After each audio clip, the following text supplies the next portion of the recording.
right. Matty J, Matt Jeffries, what are we going by today? Whatever you want to call me. So everybody asked me that question. I mean, and everybody calls me something different. Most people call me Matty J. I want to welcome you from the days of Julep with the long hair to running the brewery, Fertile Ground. Why don't you tell me a little bit about Fertile Ground before we get started? Man, I'm glad to be here, buddy. I love you, man. I really do, truly. Why don't men say they love you more than each other? I don't give a fuck. I was kind of waiting on, what's the dude that said from Hangout or whatever it's called? He's like, gay. I was waiting on that, but. Kim Jong? I think, so it's crazy, right, about saying I love you. I'm going to go into something, because black men, we don't really say that to each other. Honestly, we don't do that at all. But it wasn't until like my relationship with a lot of white men and I saw the relationships with their fathers, and their fathers would come up and like kiss them and, you know, on the love you, babe. And it's like, wait, what are you doing? It's not manly. But then once I accepted it, I realized I was like, LL, I was like, I need love. Life's too short, man. Life is too short. Things left unsaid, man. You can't go out like that. Yeah, it's crazy. Men should say that. We should normalize saying that, but not to all men. But you know, to some extent, we're emotional creatures, but we're told at some point by someone or society not to show it, and it's unfortunate. Because, like I said, things left unsaid, you never know. And you and I, especially over the last couple years, have these conversations about, you know, just calling to check in, man. I don't want nothing. I'm just calling. Yeah, so that's the thing I started after the kidney failure, what happened, because I definitely was a component of you are not promised tomorrow. No doubt. And the funny thing is, when you call someone and just check on them out of the blue, like you're not calling to borrow money, you're not calling to, you know, you don't need help moving furniture. I'm gonna take it back to the old days and say we don't need to borrow a cup of sugar. It's just like, nah, man, I was thinking about you. People have to get over that barrier first before they go like, wait, you just really wanted to check on me? You didn't want anything else? It was like, no. It fucks people up, man, because we've gotten so detached as a society where, like you just said, like starting out, love you, man. You threw me off with that because I was like, hey, that's not in the script, dog. Well, it's true, man. I'm proud of you, and I know this journey is long and arduous, but it's there's light at the end of the tunnel. We're not talking about the great white light. Yeah. that we will all hopefully see one day. But you know, here for you, dude, and I told you that from the jump. So I'm happy to be here. Journey has been long. I mean, 21 years in this fine city. Starting out back behind the bar, which I loved.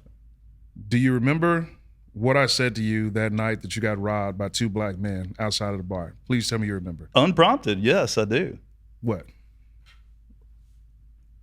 I'm summarizing, so don't quote me here, but it's not all of us. My man. My man. It's not all of us.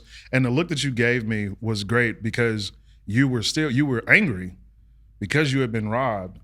And I loved how you were able to disassociate and go like, I know it wasn't you, but you took those words, it's not all of us. Even though you had been robbed by two black dudes outside that night, you took those words and you internalized them, and I saw it in your eyes, and I was like, yeah, we're good. So, well, I mean, you and I had already been on a level at that point, but man, I was just happy to be alive, dude. Put a 38 in your side and you walk away.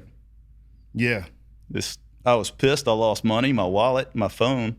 And I guess I did some real white guy shit, and I asked him if I could have my insurance card back, and he could have the rest of the shit. Did they give you the insurance? Did they give it to you? No. Oh, okay.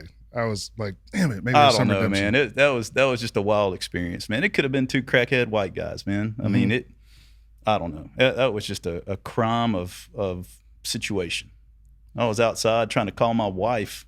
Yeah, I remember that. And I was early out the night before, and so I had my cash in the till. Should have just left it there at the end of the night. I was like, nah, man, old B-Rad might get this mixed up with tonight's take, so I just stuck it in my pocket. And I'll be damned, dude. It wasn't an hour later. But hey, went back inside. I was alive and tried to grind it out and get that money back. Speaking of walking away, we were at Julep, and then you and I ran the reins at the beer distributor. I walked away before you did. What made you walk away to Fertile Ground, if you can talk about it? Man, a door opened, and you know, there are times in life when you think about opportunities that present themselves, and you never know. And again, too, things unsaid, doors left open and not walked through. And I don't know what it was about this opportunity, but when I say I love beer, that's an understatement. And it's not just from college or whatever. First time I got loaded, I mean, it just, something about beer has always resonated with me. And how the hell would I know 22 years ago, legally speaking, that I would find my way to a career and raise a family and provide a living, for my family with beer. Yeah, I mean, it's wild. But I mean, it was one of those things that I think during that experience, I realized my upward mobility was limited. And I said somebody was going to have to get fired, retire, or expire in order for me to move on. And man, I just was staring down the barrel of 40, and I wasn't going to sit there and just bide my time with an opportunity that's fleeting like that. And, went home, thought about it, and basically boss lady was shit or get off the pot. She's like, you're trying to talk yourself out of it. That's also why I didn't want to be the 40-year-old beer guy. I didn't like that. I've been the shirt guy. I've been the TV guy. I remember the shirt guy. Yeah, you remember the shirt. What's up? I still got one. I still got to make you one of those. And but the beer guy, it just really, for some reason, I didn't like that, because you go out and the respect that was put on you as the beer guy, you were almost seen as a joke. Or at least in my position, what I was doing. So shit, I'm still the beer guy. But this is different. And running things at the brewery. Speaking of beer at the brewery, you remember you asked me why I stopped coming to the brewery. And I said that it's just uncomfortably white in here. I had to eat those words. How did you guys, we've had these conversations a number of times of how to increase blacks in beer, especially craft beer. And the conversation we've had, how did you guys do that? Like, just pick up where like that many black people in Mississippi, the capital city of Jackson, coming to your brewery, Fertile Ground? In a city like Jackson, it's almost addition by subtraction. I mean, you know what I mean? Look at the demographic across the city. And I remember you and I having very, very candid conversations before we opened, going, how do we shout from the mountaintop that we're open? And, at the end of the day, what I found out is beer, it's ubiquitous. It's like music. It's one of those things that no matter where you are in the world, if you remember the saying, liquid to lips? Sports and music are the great uniters. You know that it's beer, right? Walking down the street in New Orleans, jazz, blues, rock, country, rap, everything in between, right? Yeah. You just walk by a door and you're like, that ain't my bag, but I know that's music. I don't like that music beat, but I can get down. And that's the same thing with beer. Pilsner, stout, pale ale, IPA, sour. It's not for everybody, but people know it's beer. And so our job was to educate folks. And I think Mississippi, from a beer standpoint, is largely underserved and undereducated because it's not been presented in a way that is for the people. Right? Undereducated to who? Everyone to begin with. Okay. All right. But we've also had a secondary conversation on that too, right? So generally speaking, most people think craft beer. All right. It becomes this whole big picture, right? It doesn't have to be this lofty, elegant, complicated, whatever, right? Because the way that we viewed it was nobody's attacking a space where you're taking a manufacturer, right? A supplier, a creator of a food or beverage product, right? All right. That everybody already knows. But see, when they go in there, they're like, I've never been to a brewery. I've never had craft beer. And they walk in, they say, what can I have? All right. So our team, they're trained. First question is, what do you normally like to drink? And people hold their heads and they'll say X, Y, Z, or man, I like so-and-so, blah, blah, blah. And the job is to be a beer Sherpa. It's to be a guide on a journey where you say, you know what? Instead of starting you on a 10% double IPA or, a chocolate stout, I'm going to start you right where you are.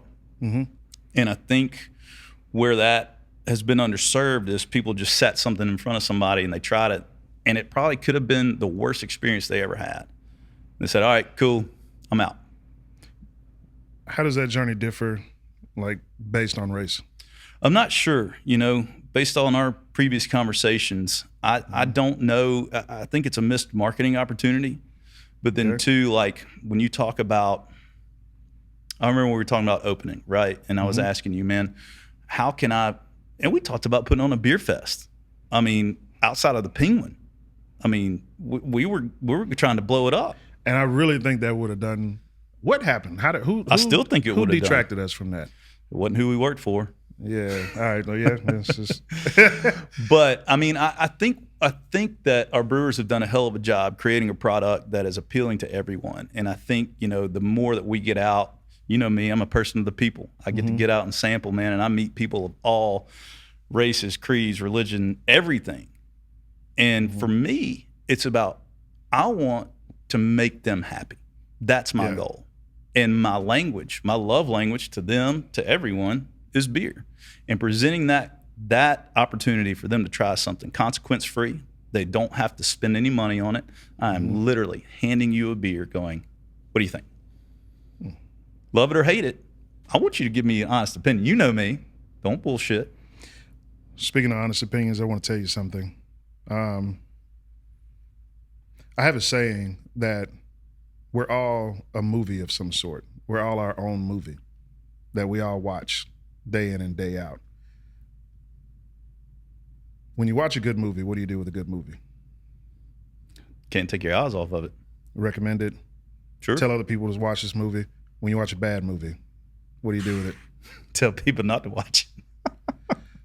Shawshank Redemption is one of those movies where no matter what I'm doing, I'm going to stop. I'm going to take it in no matter where it is in the movie. No matter what I'm doing, I'm going to sit and at least take in a few of that because it's just one of the best movies I've ever seen. And when people become movies, I just want to tell you, you remind me of Shawshank Redemption. Which part? The movie in itself, whatever it's doing. If you call, if you text, I got to stop what I'm doing right then. Come on. And hit you up. And that's just kind of the way that I look at a lot of people, you know, because talking about Jackson, right? How it's, you don't have to comment on this, but I think Jackson is one of the most incredibly plastic places I've ever been. In terms of people, what's your thoughts on that? I used to say this a lot, and I'm not sure what kind of sense it made other than in my own brain. But I always thought that I ran into a bunch of paper pimps in plastic castles. And what I mean by that is it's propped up, right? All right. Like, being behind the bar, you're a counselor, baby. I mean, you get to hear people's problems. You get to hear all kinds of shit you don't want to hear. You can't unhear some of the things that you hear. Still now? Because last episode we talked about bartenders and we was like how a lot of times the bartenders have switched roles to where we're learning all of their problems and we're the ones that are counseling them now. So you feel that could be a societal switch. Okay. I mean, things are getting soft. I mean, it's I don't know. We grew up and I've always heard you speak very, very highly of your father. And I think that we were fortunate in the sense that we had people in our lives that taught us how to do things the right way. They didn't teach us shortcuts. They didn't teach us the easiest way. And I'll never forget, I mean, God brought me an angel. My father, I lost him, that's parenthetical, when I was about 7 and when my folks divorced. But God brought an angel in my life, and my stepdad, and a dude that stepped in, took me as his own, raised me, taught me how to be a man. And I'm thankful for him, and I love him very much. But I think that it's just, I think some things have been lost. And that could, coming back to your question, is I don't know. I don't find myself saddled up on the other side of the bar as much as I used to. 2 kids, a young, small, growing business, a loving wife. I've got a lot of my attention focused in the places that it needs to be. But that's interesting to hear that, because I used to often wonder, after all of the energy and the thoughts and the things that I got behind the bar, I'm like, shit, where do I go? Who do I talk where do you to? go? And I'll tell you this, it wasn't like, hey, bro, I know you're unloading on me, but I need to tell you some shit. Because like, nah, man, I got some fucked up shit that all these people told me that I don't need to unload anybody's shit on anybody. But I often wondered, who was the bartender's bartender? Who was the counselor's counselor? I don't know. I think I'm so far out of that game, I don't know. I hadn't seen it, but I like that. Something to ponder. I want to stay right there, though. You've always been the guy that everybody loves. I've always had a large reputation of you. You're either going to love me or hate me, depending on what it is. But I think it's often the term asshole that's applied to people. I think it was unfairly applied. And I want to ask you, do you think asshole is applied differently by regions? You know, I like the word asshole. I mean, almost to the point that it's beyond calling somebody an asshole. Like, you're my asshole. Or like, man, you're just an asshole. I mean, I think now it's just more widely used, but probably.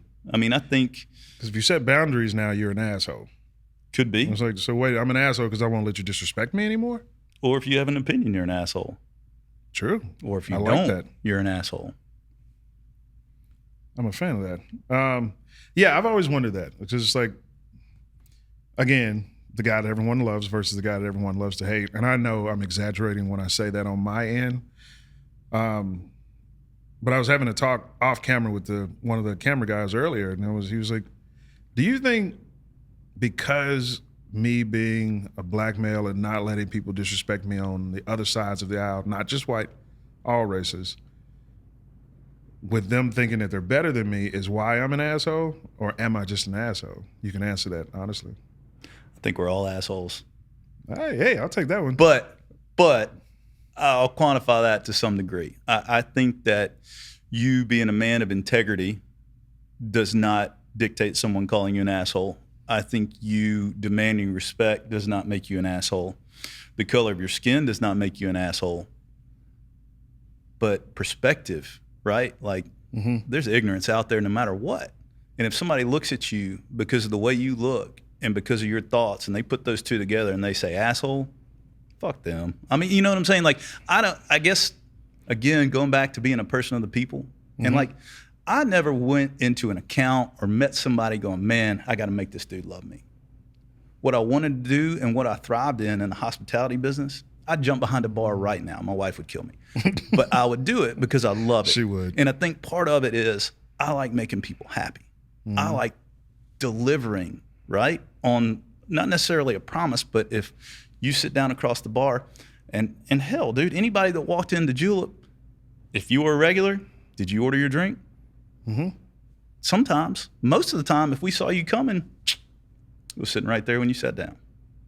But it was just about making people happy. Staying right there. What's your biggest regret on being so well liked or trying to make people happy? You know, when you sent me something to read, what I was curious was like being the person that somebody loved to hate. It's like, damn, man, you think somebody hates me? I was like, man, I know motherfuckers hate me, but I don't know why. I know for me too, yeah. But it's like, is it something I did? Is it something I didn't do? Is it something that I was that somebody wasn't? I don't know. Time is too precious going back to today is a gift. I don't have time to waste on it, man. And I mean, I think it was Kurt Cobain that said, hate me for what I am, don't love me for what I'm not. Ooh. And there's probably varying degrees of that saying from multiple peoples across the scope of humanity. But I think there's some truth to it because, like, man, what you see is what you get. I'm not going to fake it to make it. I'm here. Let's hang out. Let's have a beer. Let's talk. Yeah. Again, not knowing what you did, that goes back to the earlier statement of a lot of people are walking around here thinking that they're the star of their own movie. Not thinking they know that they're the star of their own movie. And they won't allow for a supporting cast. And just echoing on that sentiment, I think for me, not really caring. We all care what others think, but just not caring and going about your day is the best way to move on things, because oftentimes it's a simple miscommunication or you don't know what you did. Someone stops talking to you. I used to try to figure out what it was, but now if you stop talking to me, you're not going to offer an explanation as to why. Hey, sell on, man. That's how I feel. Remember those accounts we used to walk into and they wouldn't buy shit from us, and we never knew why? Oh, okay. Speaking of that, there was a certain food hall that was open.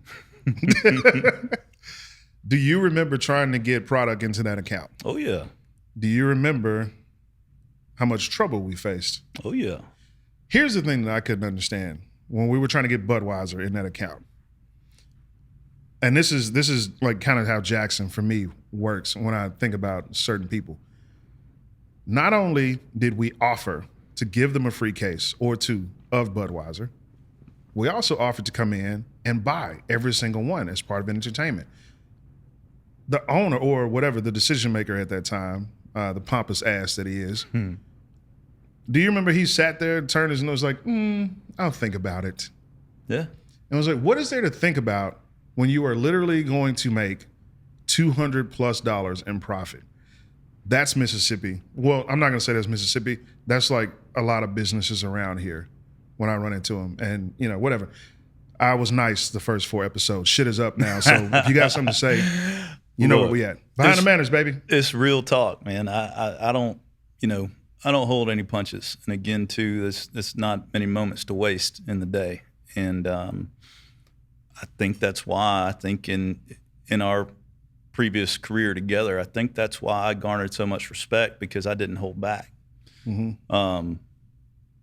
Everybody likes a bobblehead. Stay right there. When you say hold back, do you think it was easier? We were both on the same selling team. Do you think it was easier for you not to hold back versus me, or was it the same?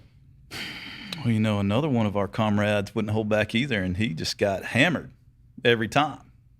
I mean, and then you're like, well, you ask Matty the same question, and he tells you you're just a pompous ass, and you're like, I really like the way he said that. And I mean, that was always JB's joke. Yeah. I mean, because like he could just look the wrong way and be like, you're spending too much money. Spending too much money.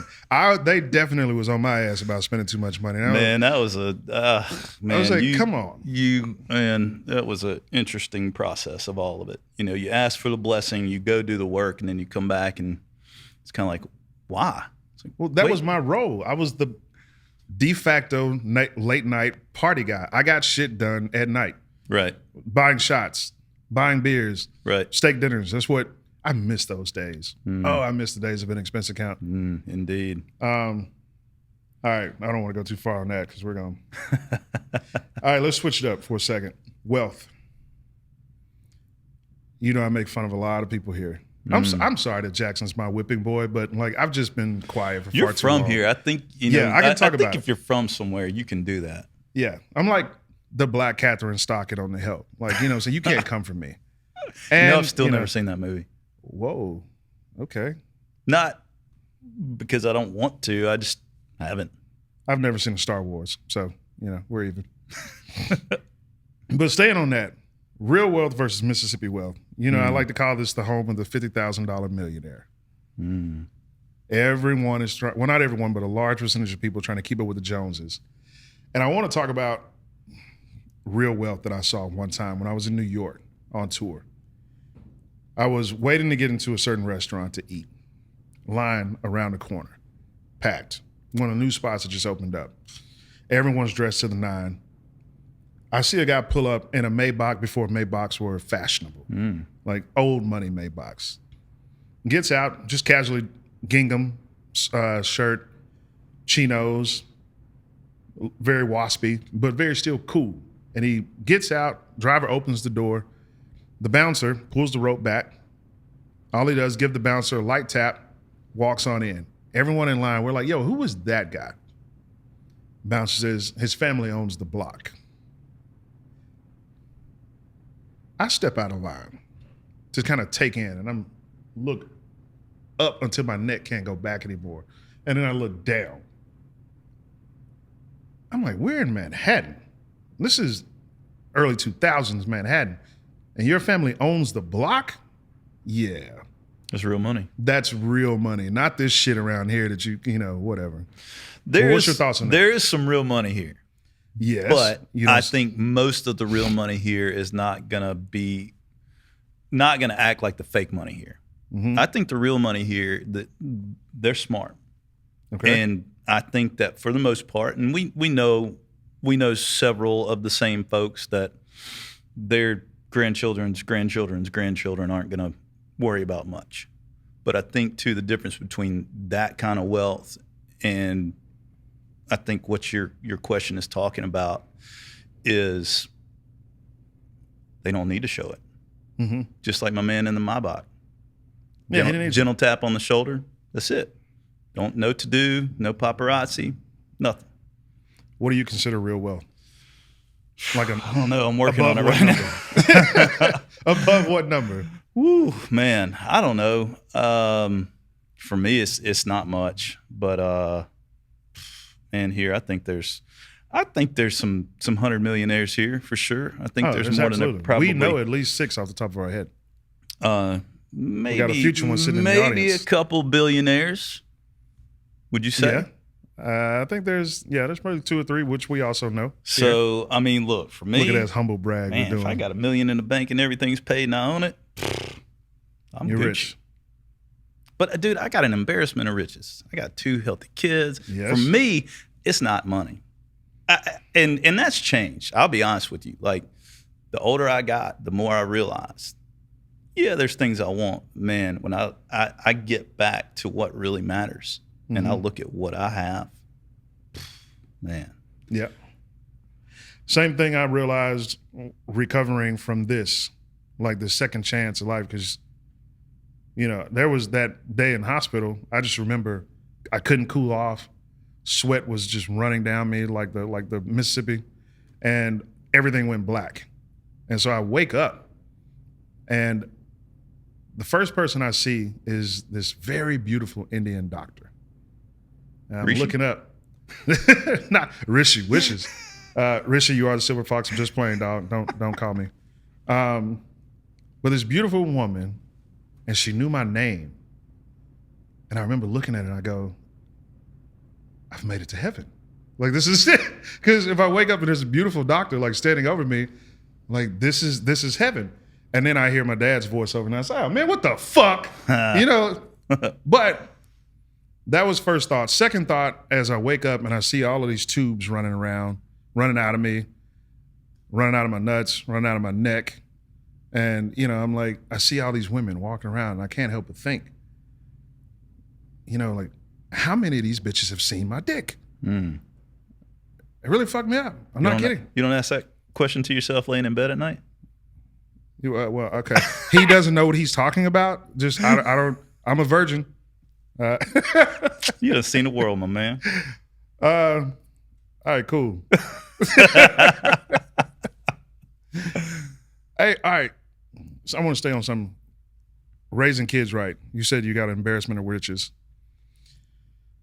Something else where we are. We're the South, racist state. I overheard a conversation at the bar the other night where a guy was recounting his experience from second grade of where he had a white girlfriend, or at least he thought he had a white girlfriend. Now he could distinctly remember, he was like, we couldn't count, really, we couldn't say our ABCs, but I do remember her telling me, I can't go to the whatever little event that they were having, I guess the little kid prom. I can't go to the prom because my mom said to stay away from niggers. I was like, damn. How can you be that age? You don't know your differences from colors. You don't know your numbers. But at that age, second grade, to stay away from black people. Racism being taught in the home. I know it's not being taught in yours because, your kids call me uncle and the whole nine, but what's your thoughts on that? It's wild, man. It all starts at home, though. Like I said, I'm grateful for my upbringing, and I know you are. And I know that our folks grew up in a different generation. Our grandparents grew up in a different generation. Just because those things existed and they were acknowledged, they weren't practiced in our homes. And I think that the bar was set, and I think that you and I both know, not only does that start at home, it's how you treat somebody. It's being a good human. MR and I have this conversation all the time. Yeah. All right. And we're not going to get into politics because I don't think that suits this show.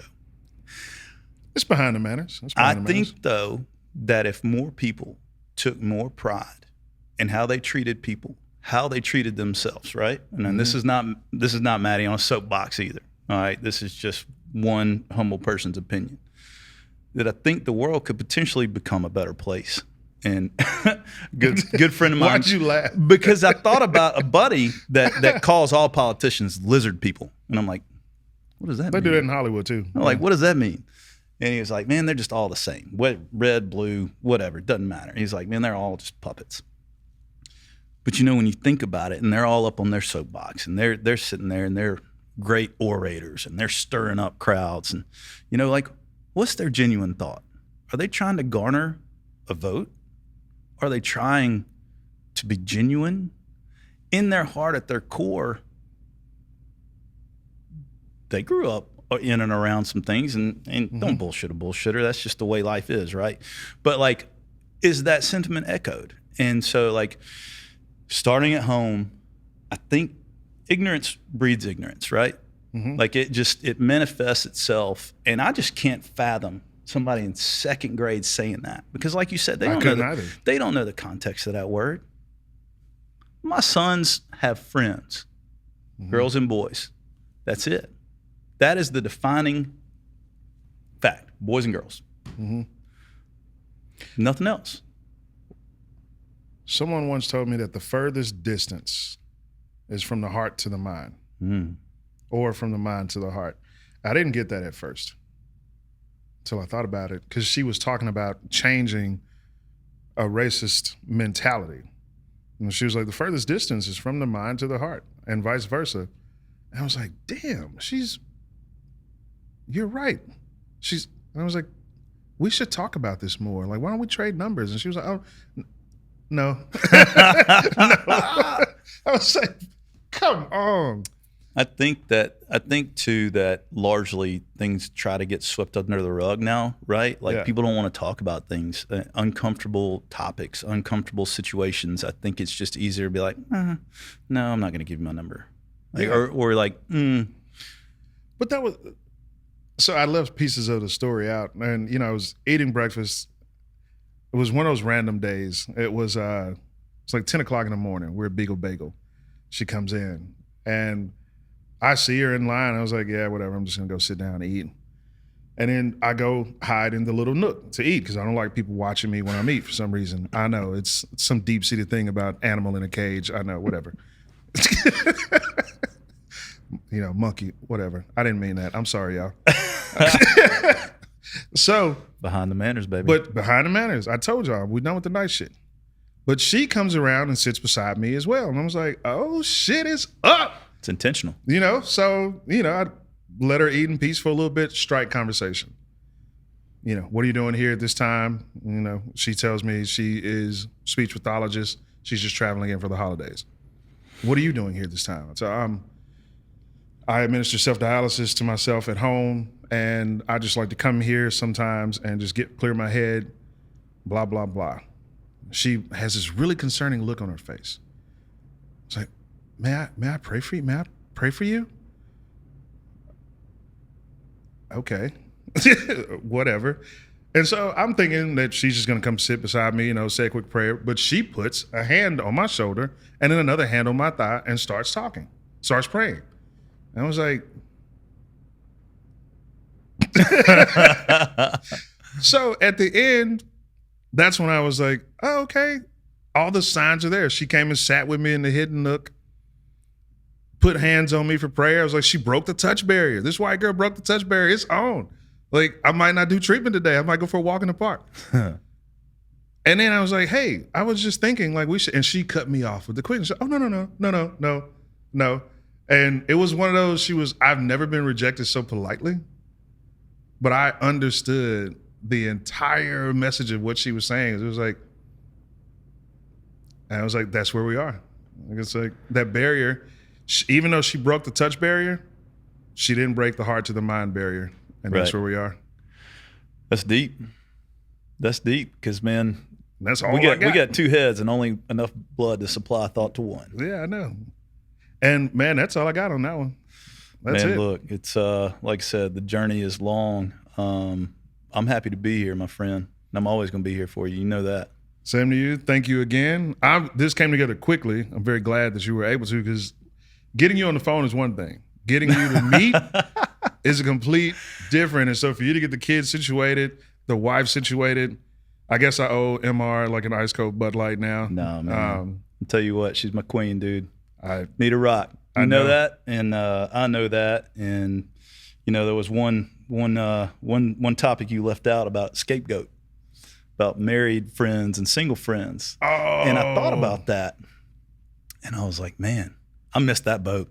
I should have capitalized on that when I could, because I just stuck my foot in my own mouth all the time. We would be leaving promotions, and I'd be like, all right, I'm on my way home. I'll be there in 10 minutes. And leaving a place, you never leave in 10 minutes. 5 hours later, she was asleep because she's like, fuck this. But she'd be like, just don't say you're coming home. Don't say But you're I didn't coming have a home. single friend to blame that on. That was my dumb ass. Well, so that came from, you've met Caldwell, one of my best mates. Should have Caldwell. called.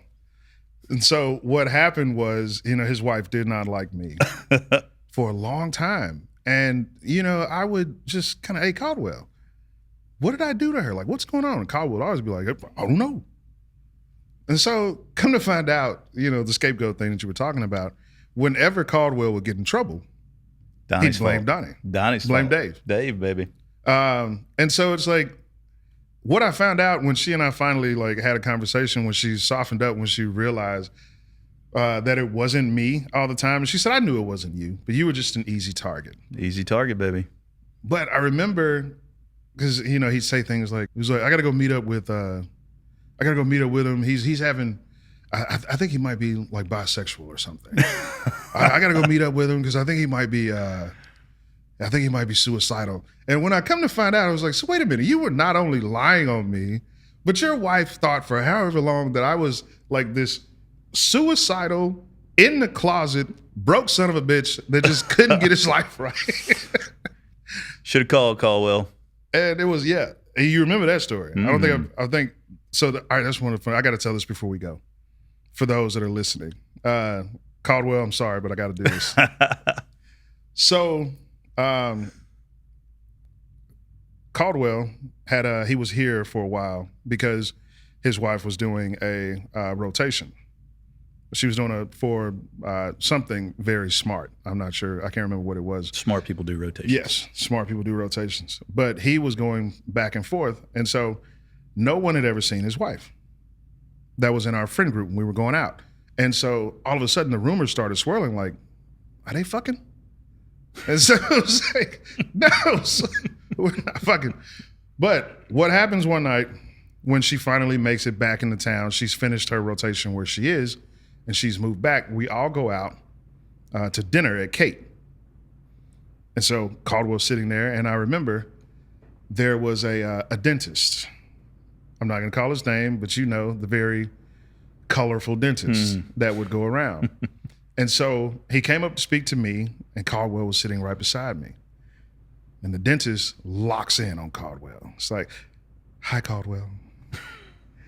And introduces himself, and he was like, okay, man, you can take off. It's good. He leaves. 20 seconds later, Caldwell has a friend request on Facebook from this guy. He taps me. He's like, hey, how did this guy find me that fast? I was like, I don't know, but you're going to find out before I do. And so what happens is after that, he did not pay attention to Caldwell's wife, but we kept going out, and we'd run into him all the time. And he would always just turn like googly-eyed whenever Caldwell would come in. We walk into the bar, he'd give him those looks. And so when he finally realized it wasn't going to happen, he just decided he was going to stop. And we didn't see him for like maybe a month or two. One day he pops it back into Kate. He's got a guy with him.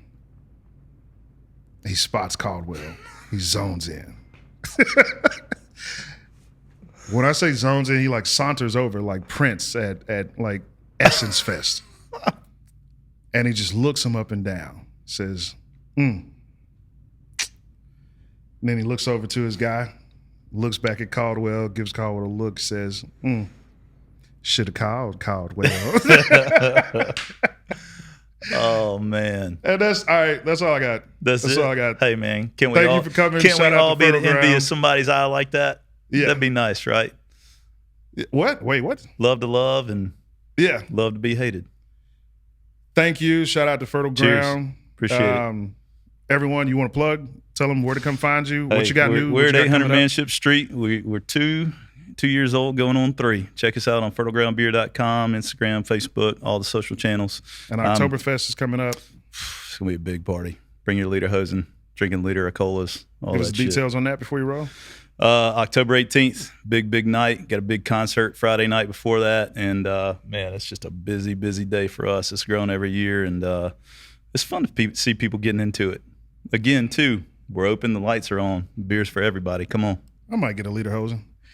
All right, that's all I got. Steve-O, you got anything you want to say? You good? Cheers, Dave. All right, y'all. Thanks for listening. We'll catch y'all next time. Bet. Bye. Should have called Caldwell.